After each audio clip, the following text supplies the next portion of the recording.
코로나19로 얼마나 여러분들 힘든 시간을 보내고 계십니까? 예, 지금 우리 저작권 위원회 캐릭터인 예, 이 창작이와 나눔이도 이렇게 예, 같이 마스크를 썼어요. 예, 지금 위기입니다, 위기. 잘 이겨나가겠습니다. 예, 예. 최근에 이 코로나 현상을 반영하는 관련된 소식이 하나 있었는데 그게 어떤 거냐면 바로 이겁니다. 이 코로나19 이 현상 때문에 이 극장에 영화 개봉하는 것이 굉장히 힘들어졌어요. 그리고 실제 극장에 영화를 개봉한다 해도 사람들이 극장에 오질 않습니다. 여러분들 최근 한 달 사이에 영화 보신 적 있으세요? 저는 한 달 사이에 영화를 보긴 봤었어요. 1917 영화를 그때 봤습니다. 그리고 이제 그 이후에는 저도 이제 사실 좀 극장 가는 게 꺼려지더라고요. 영화 제작사 그리고 그 영화에 투자한 투자 배급사 입장에서는 사실 지금 이 시기가 최악의 시기입니다. 영화를 만들어서 개봉하는 게 아무 의미가 없어요. 개봉하면 100% 망합니다. 따라서 영화에 대한 홍보 마케팅을 하는 것 자체가 아무런 의미가 없습니다. 자, 그런데 오늘 기사 나온 것 중에 이 영화 사냥의 시간이라는 영화가 있어요. 이 사냥의 시간 영화가 굉장히 좀 독특한 그런 컨셉의 영화인데 이 영화가 독일 베를린 영화제에서도 이 상업영화 컨셉으로 해서 이 초대를 받은 나름 좀 흥행이 예상되는 그런 작품이었어요. 자, 그런데 이 영화를 투자한 투자 배급사 입장에서는 현재 홍보 마케팅 비용으로 20억 원을 이미 지급을 했고 그 다음에 영화 제작비도 100억 정도에서 총 120억이 들어간 겁니다. 120억을 완전히 다 지출해서 더 이상 영화에 대한 비용을 쓰지 않아도 돼요. 그래서 영화를 이제 개봉만 해서 많은 사람들이 영화를 보면 됩니다. 그런데 사람들이 극장에 가서 영화를 보지 않으니까 이 영화에 대한 개봉을 미룬 겁니다. 예. 잠정적으로 미룬 거예요. 뭐 한 달, 두 달, 뭐 많게는 1년까지 미룰 수 있겠죠. 자, 그런데 투자사 입장에서는 그 비용이 시간이 지나면 지날수록 손실이 크다고 볼 수 있습니다.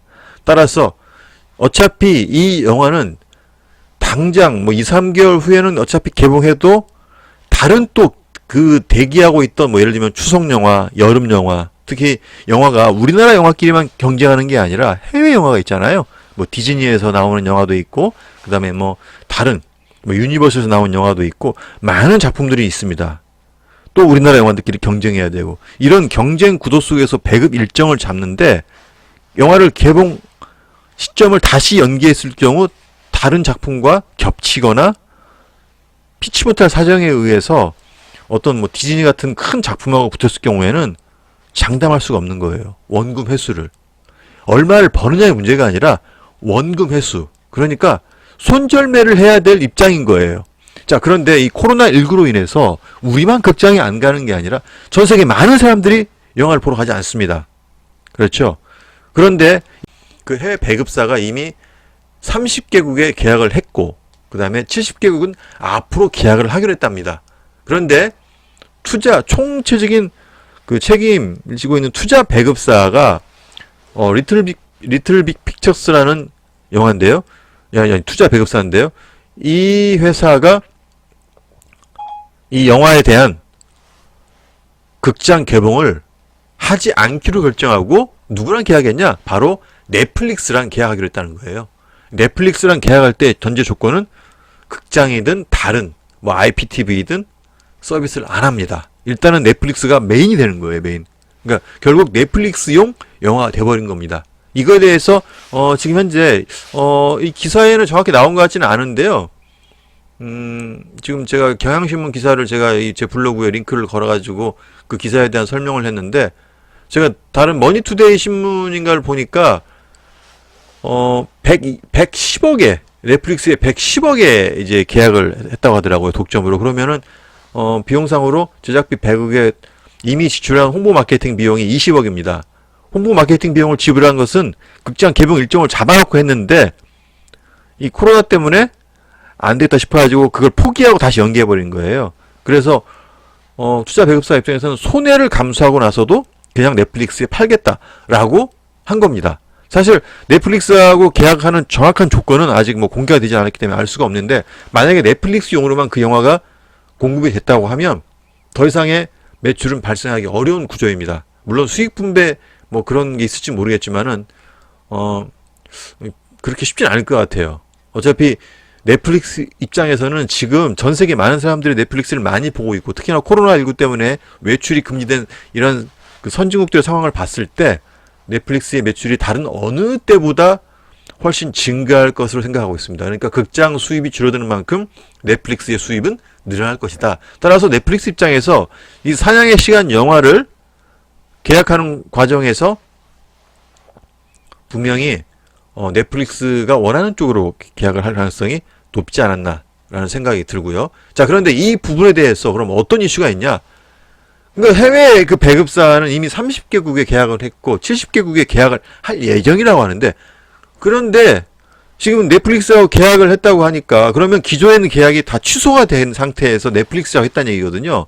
그래서 이 해외 배급사 입장에서는 리틀빅 픽처스가 넷플릭스하고 계약한 것은 계약 위반이다. 그러니까 이중 계약이다라고 본 거예요. 자기네들한테 이 배급 업무, 해외 배급 업무를 맡겼으면서 왜 다시 넷플릭스하고 또 했냐, 경쟁회사하고. 그래서 충돌이 일어난다. 이건 이중 계약이다. 돈을 양쪽에 다 받았다, 이 얘기죠.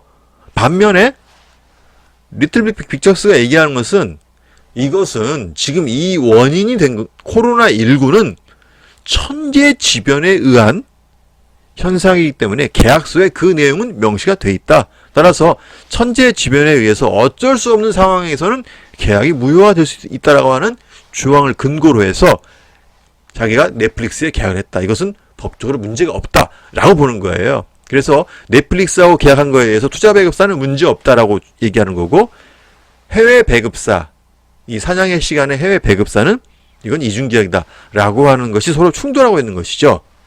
제가 만약에 영화 투자 배급사 입장이라고 한다면 아마 투자 배급사처럼 했을 수도 있겠다라는 생각이 듭니다. 왜냐하면 이거는 영화가 나중에 정상적으로 코로나19가 해결된다 해도, 정상적으로 개봉해도 알 수 없을 것 같아요.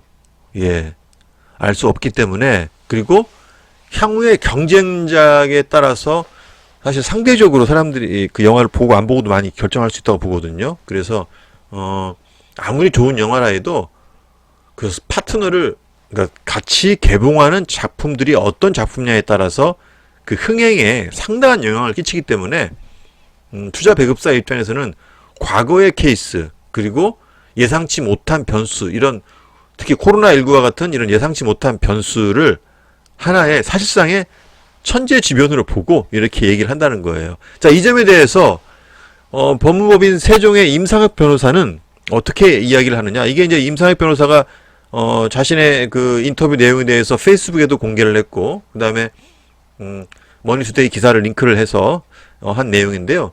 그 내용을 보면 현재 계약서상에 천재지변이라는 내용이 정확하게 있진 않았고, 그리고 천재지변, 코로나19가 과연 천재지변에 해당이 되느냐에 대한 정의를 먼저 내려야 되는데, 그 부분에 대해서는 아직 명확하지 않다고 보는 겁니다. 더군다나 우리 정부 입장에서는 임상혁 변호사 얘기하기를 이 코로나19는 천재지변이 아니라 사회적 재변이, 사회 재변이다. 그러니까 이제 어떤 예상치 못한 거지만 충분히 방어도 할 수 있다, 이거죠. 예, 방어도 할 수 있기 때문에 이거는 뭐 지진이라든지 어떤 번개에 의한 자연현상에 의한 천재지변이 아니다라고, 예, 보는 겁니다. 그래서 이 부분에 대해서 실제 지금 해외 배급사인 콘텐츠 판다가 이 투자 배급사인 리틀빅 픽처스를 상대로 손해배상 소송을 예고를 하고 있어요. 그러면 리틀빅 픽처스, 이 투자 배급사에서 이야기하는 천재지변에 대한 그 정의, 그리고 계약서에 나와 있는 그 천재지변의 계약 내용, 이런 것들을 종합적으로 판단해서 실제로 리틀빅 픽처스가 이중계약을 한 것인지, 아니면 합당한 계약 취소하고 다시 정상적인 계약을 넷플릭스하고 했는지를 따져보게 될 것입니다. 예, 그런 내용이에요. 그래서 제가 그 내용을 블로그에 이렇게 아까 생각이 나서 적었는데, 이게 이제 코로나19로 벌어진 실제 현업, 특히 엔터테인먼트 콘텐츠 제작 업계에서 벌어지는 현상이었습니다. 참 정말 예상치 못한 별일이 벌어지는 거예요. 이렇게 갑자기 계약을 이렇게 바꿀 줄 누가 알았겠습니까? 네, 어쨌든 이 넷플릭스는 코로나19로 인해서 이 엔터테인먼트 콘텐츠 업계에서는 최대의 수혜자 중에 하나다. 이런 OTT 서비스를 하고 있는 회사들. 그러니까 집에서 스마트폰이든, 뭐 IPTV든, 그 다음에 뭐 어떤 셋탑박스든, 이렇게 인터넷을 통해서 볼 수 있는 이런 콘텐츠를 제공하는 회사들, 그런 플랫폼들은 지금 현재 최대 수혜자 중에 하나다. 예, 그래서,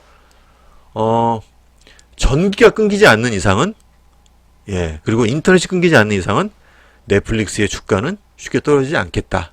라고 보는 게 맞습니다. 예, 부러워요.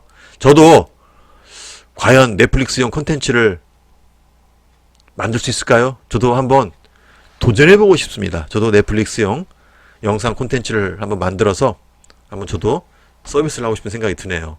예, 여러분들이 주신 아이템을 가지고 언젠가 저도 그렇게 할 날이 올 거라 한번 예상을 해봅니다. 예.